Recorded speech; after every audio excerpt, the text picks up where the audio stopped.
नमस्कार, मैं हूं आकांक्षा और आप देख रहे हैं IBC 24। रात 10 बजे में आप सभी का स्वागत है। शुरुआत करेंगे इस बुलेटिन की बड़ी खबर के साथ, कोरोना अपडेट के साथ।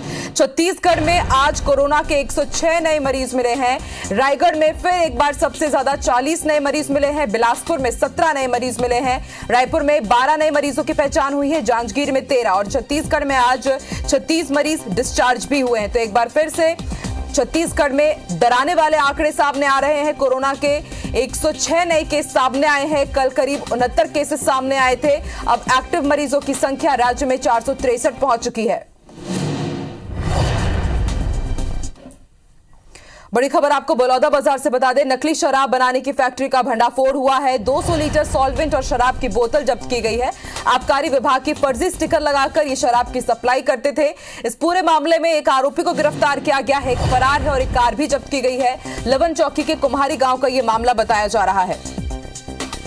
तो इस वक्त की बड़ी खबर आपको बलौदाबाजार से बता रहे हैं, नकली शराब फैक्ट्री का भंडाफोड़ हुआ है और उसके साथ 20 लीटर सॉल्वेंट और शराब की बोतल जब्त की गई है। आबकारी विभाग की फर्जी स्टिकर लगा करके शराब बेचा करते थे। और ज्यादा जानकारी के लिए बात करेंगे हमारे सहयोगी सुनील से। सुनील, नकली शराब फैक्ट्री का भंडाफोड़ हुआ है।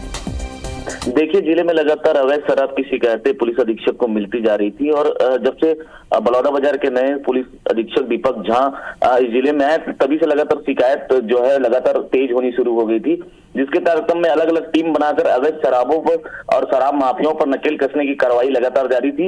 इसी बीच मुखबिर से सूचना मिली थी कि जो आरोपी है एक खुफिया घर में एक अपना ठिकाना बनाकर रखा हुआ है और लगातार इस ओर पुलिस काम कर रही थी। तब जाकर आज एक बड़ी सफलता बलौदाबाजार पुलिस की टीम को मिली है। ये लवन चौकी के आसपास कुम्हारी गांव है, जहां पर ये एक अड्डा बनाया गया था, एक फैक्ट्री बनाया गया था, जहां नकली शराब बनाई जाती थी। और इस शराब में, नकली शराब के साथ साथ छत्तीसगढ़ की जो स्टिकर है आबकारी विभाग की, वो बकायदा स्टिकर और सील और जो ढक्कन में स्टिकर लगाया जाता था, वो तमाम तरीके के जो नकली सामान यहाँ से जब्त किए गए हैं और करीब 200 लीटर सॉल्वेंट यहाँ से जब्त किए गए हैं। आरोपियों ने साफ तौर पर यह भी बताया कि बीते कुछ सालों में करीब 40 लाख रुपए से ज्यादा की नकली शराब उस क्षेत्र में बेच चुके हैं। इसमें एक खास बात और है, जो आरोपी जो पकड़ा गया है, ये पूर्व में शराब भट्टी में काम करता था। इस लहजे से उसको शराब बनाने की पूरी जो गतिविधियां हैं जो बहुत अच्छे से मालूम थी। और जो सील छत्तीसगढ़ शासन का जो सीसी और जो सील जो बनाया जाता था, वो नागपुर में बनाया जाता था एक विशेष आदमी के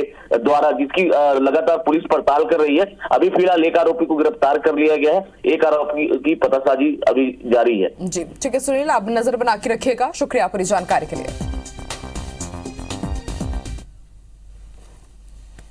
छत्तीसगढ़ में हो रही बारिश से न सिर्फ ठंड बढ़ी है, बल्कि कई खरीदी केंद्र में खुले में रखा धान भी भीग गया है। सीएम भूपेश बघेल ने सभी कलेक्टर्स को बारिश और ओलावृष्टि से हुए नुकसान का जल्द से जल्द आकलन करने के निर्देश दिए हैं।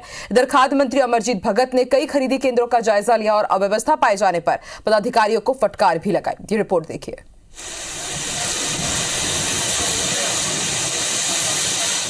छत्तीसगढ़ में हो रही बेमौसम बारिश ने कई इलाकों में जनजीवन को प्रभावित किया है। रायपुर, बिलासपुर, सरगुजा, दुर्ग और बस्तर संभाग में बारिश के साथ ओलावृष्टि भी हुई है।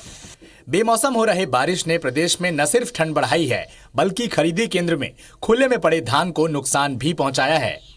2 दिन से पानी हो रहा है, पानी आ गया है, तो उनके कारण हमको यहाँ बिक्री भी नहीं हो पा रहा है धान का है। तो यहाँ तिरपाल व्यवस्था होना चाहिए, फड़ बनना चाहिए है, ताकि हमको धान का बिक्री करने में दिक्कत ना हो। प्रदेश के कई धान खरीदी केंद्र में रखा धान बारिश की चपेट में आ गया, जिसके बाद शासन और प्रशासन उचित व्यवस्था को लेकर हरकत में आ गए हैं। सीएम भूपेश बघेल ने सभी जिला कलेक्टर्स को प्रदेश में असामयिक वर्षा और ओलावृष्टि से फसलों और घरों को हुई क्षति का जल्द से जल्द आकलन करने के निर्देश दिए हैं। तो वहीं खाद्य मंत्री अमरजीत भगत ने रायपुर में कई धान खरीदी केंद्रों का जायजा भी लिया। जहां अव्यवस्था पाई गई, वहां खरीदी केंद्र के पदाधिकारियों को फटकार भी लगाई। अमरजीत भगत ने कहा कि धान खरीदी से जुड़े दिशा निर्देशों का पालन नहीं करने वालों पर कार्रवाई होगी।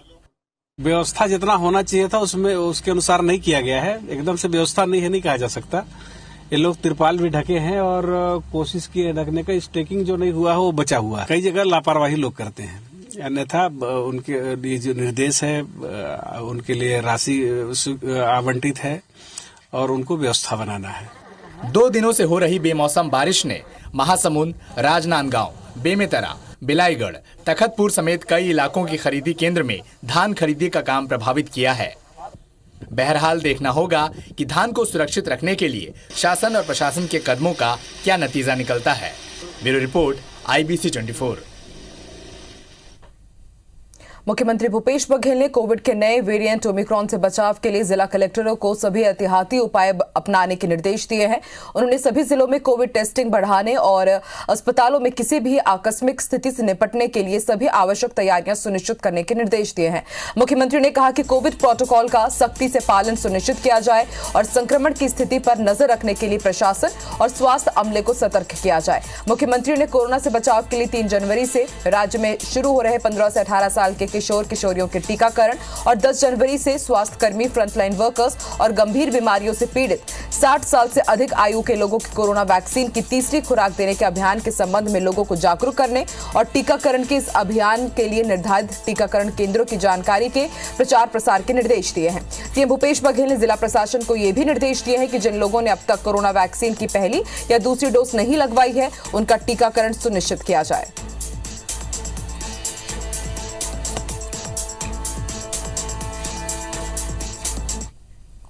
सीएम भूपेश बघेल ने लखनऊ में कांग्रेस के सीनियर नेताओं और सभी विधानसभा के पर्यवेक्षकों के साथ बैठक कर आगामी उत्तर प्रदेश चुनाव की रणनीति तैयार की है। मुख्यमंत्री ने बैठक में सभी कांग्रेस नेताओं से कहा कि यूपी सरकार के पास चुनाव में जनता को बताने के लिए कुछ ज्यादा नहीं है, जबकि हमारे पास अपनी बात रखने के लिए काफी कुछ है। प्रियंका गांधी की सक्रियता के कारण कांग्रेस के नेता और कार्यकर्ता भी उत्साहित है, वहीं भाजपा समेत दूसरी पार्टियां घबराई हुई है। सीएम भूपेश बघेल ने कहा कि यूपी में कांग्रेस का संगठन मजबूत हो गया है और हमें दमदारी से चुनाव में भिड़ना है, इसमें हमारी जीत होगी। इस कार्यक्रम में शामिल होने के बाद मुख्यमंत्री भूपेश बघेल रायबरेली के सिहगांव के सरदार वल्लभ भाई पटेल के प्रतिमा अनावरण कार्यक्रम में भी शामिल हुए। वहां से सीएम भूपेश बघेल दिल्ली पहुंचे, जहां गुरुवार को वो केंद्रीय वित्त मंत्री निर्मला सीतारमण की बैठक में शामिल होंगे। इस बैठक में छत्तीसगढ़ की वित्तीय स्थितियों के साथ ही बारदाने को लेकर चर्चा होगी।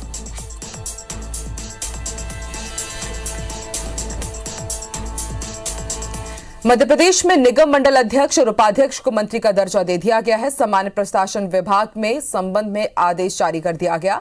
इसमें इमरती देवी, गिरिराज दंडोतिया, रघुराज कंसाना, मुन्नालाल गोयल, रणवीर जाटव, इंदल सिंह कंसाना, शैलेंद्र शर्मा, शैलेंद्र बरुआ, आशुतोष तिवारी, जितेंद्र लिटोरिया और विनोद गोटिया को कैबिनेट मंत्री का दर्जा दिया गया है। वहीं प्रहलाद भारती, मंजू दादू, नरेंद्र तोमर, अजय यादव और राजेंद्र मोखलपुर को राज्य मंत्री का दर्जा दिया गया। हाल ही में मध्य प्रदेश में निगम मंडल के अध्यक्षों और उपाध्यक्षों की लिस्ट जारी की गई थी।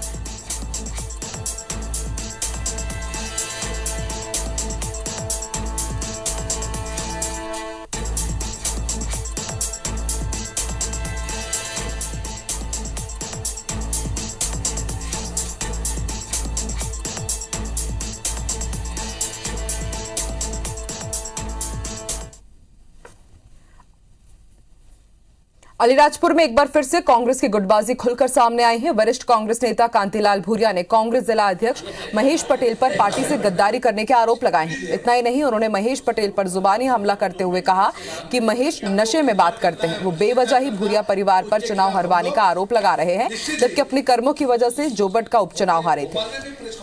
वो यही नहीं रुके, उन्होंने पटेल को चेतावनी देते हुए कहा कि वो सुधर जाए, नहीं तो फिर उनका लठ चलेगा। बता दें कि जोबट उपचुनाव में महेश पटेल कांग्रेस की ओर से अधिकृत प्रत्याशी थे और चुनाव हारने के बाद भूरिया परिवार पर उपचुनाव हारने का आरोप लगाया था।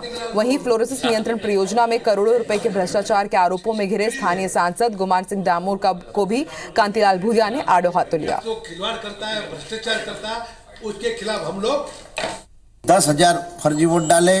कुछ जगह कठिवाड़ा इलाका और भाबरा इलाकों में हमारे वरिष्ठ नेताओं का भी हाथ है, जहां पे जिनके क्षेत्रों में वहां पे हारा हूं और इसकी हम बहुत जल्दी समीक्षा भी करेंगे। मेरा यह आरोप है कि सरकार गुमान सिंह डामोर को बचा रही है और ये 600 करोड़ का मुलजिम खुलेआम घूम रहा है। उसको तत्काल सरकार के आदेश देने से गिरफ्तार करे और उसको सांसद से इस्तीफा ले। रायसेन जिले के गैरतगंज एसडीएम कार्यालय में लोकायुक्त भोपाल और 8 सदस्यीय टीम ने दबिश देकर एसडीएम मनीष जैन को 45,000 रुपए की रिश्वत लेते गिरफ्तार किया है। एसडीएम मनीष जैन की तबीयत बिगड़ने पर उन्हें जिला अस्पताल लाया गया, जहां डॉक्टर्स की टीम ने उनका चेकअप करके भोपाल रेफर कर दिया। लोकायुक्त एसडीओपी संजय शुक्ला ने बताया कि एसडीएम मनीष जैन के बाबू दीपक श्रीवास्तव और कंप्यूटर ऑपरेटर हरि नारायण अहिरवार ने तनवीर पटेल नाम के व्यक्ति से अगरिया कला गांव में क्रैशर मशीन की अनुमति देने के लिए 1 लाख रुपए की रिश्वत मांगी थी।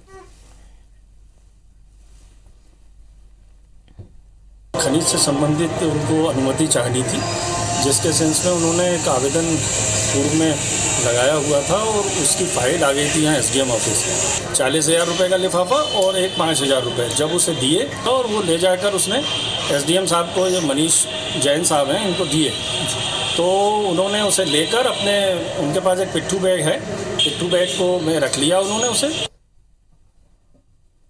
बसपर का प्यार गाना गाकर सुर्खियों में आए सुकमा के 13 वर्षीय सहदेव दिर्दो को मेडिकल कॉलेज जगदलपुर से बेहतर इलाज के लिए रायपुर रेफर कर दिया गया है। सहदेव दिर्दो मंगलवार शाम सड़क दुर्घटना में घायल हो गए थे। सुकमा जिला मुख्यालय के शबरी नगर में यह हादसा हुआ था।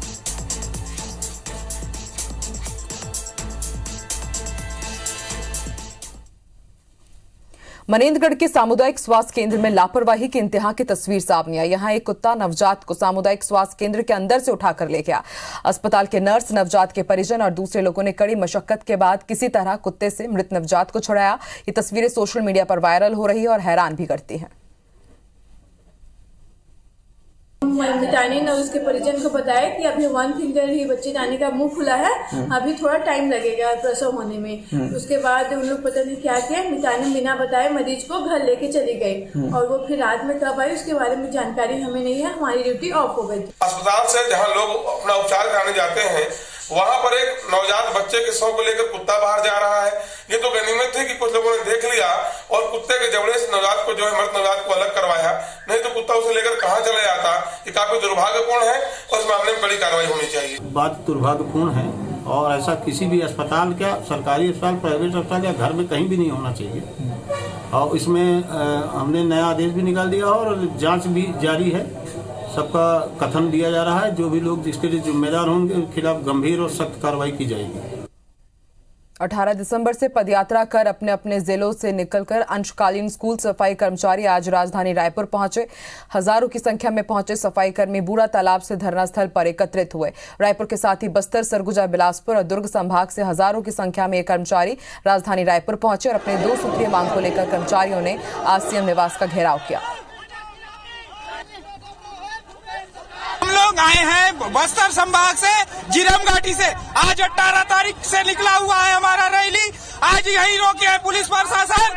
आज हम 18 तारीख से पैदल आ रहे हैं। आज तक शहर आए हैं, वहीं रह जाएंगे, लेकिन अब हटेंगे नहीं हड़ताल से। हम लोगों का मांग पूरा होगा तब यहाँ से हटेंगे। और आइए देखते हैं अब तक की बिग न्यूज। जम्मू कश्मीर के अनंतनाग में सुरक्षा बलों और आतंकवादियों के बीच मुठभेड़ में एक पुलिसकर्मी घायल हो गया है।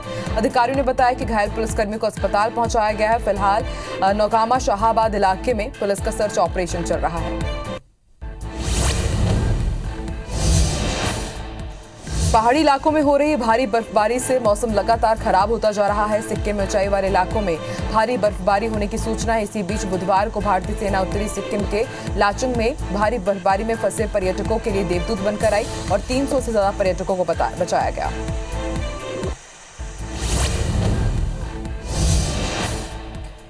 मेजर जनरल रैंक के एक अधिकारी के नेतृत्व में सेना की जांच टीम ने नागालैंड के मोन जिले के उसी ओटिंग गांव का दौरा किया है, जहां गलत एनकाउंटर में पैरा एसएफ कमांडोज ने 13 लोगों को मौत के घाट उतार दिया था। इस दौरान मेजर जनरल सहित सभी जांच अधिकारी सिविल ड्रेस में थे और उनके पास कोई हथियार भी नहीं था।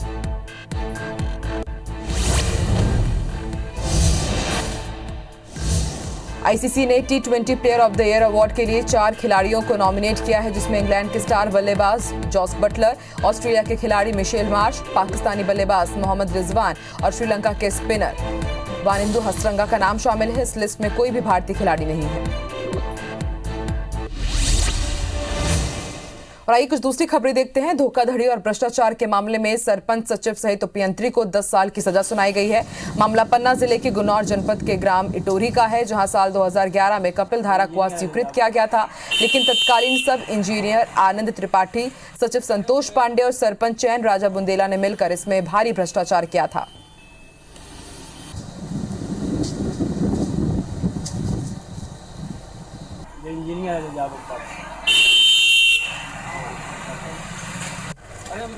कपिल कूप योजना के अंतर्गत हितग्राहियों को कूप निर्माण के लिए दिया गया था, जिसमें से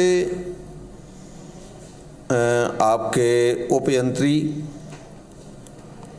और सरपंच, सचिव मिल करके उन हितग्राहियों को कार्य नहीं करवाया गया और वो पैसे का बंदरबाट किया।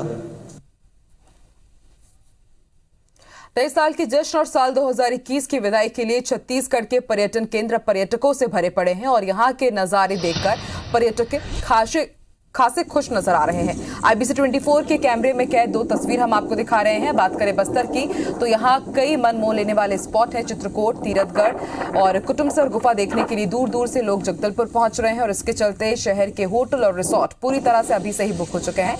25 होटलों के करीब 750 रूम 3 जनवरी तक बुक हो चुके हैं। पर्यटकों के बस्तर आने से स्थानीय और कारोबारी भी खुश है। दूसरी तस्वीर लोरमी इलाके की है और यहाँ भारी बारिश के बाद मौसम खुशनुमा हो गया है और यहाँ भी टूरिस्ट बड़ी संख्या में पहुंच रहे हैं।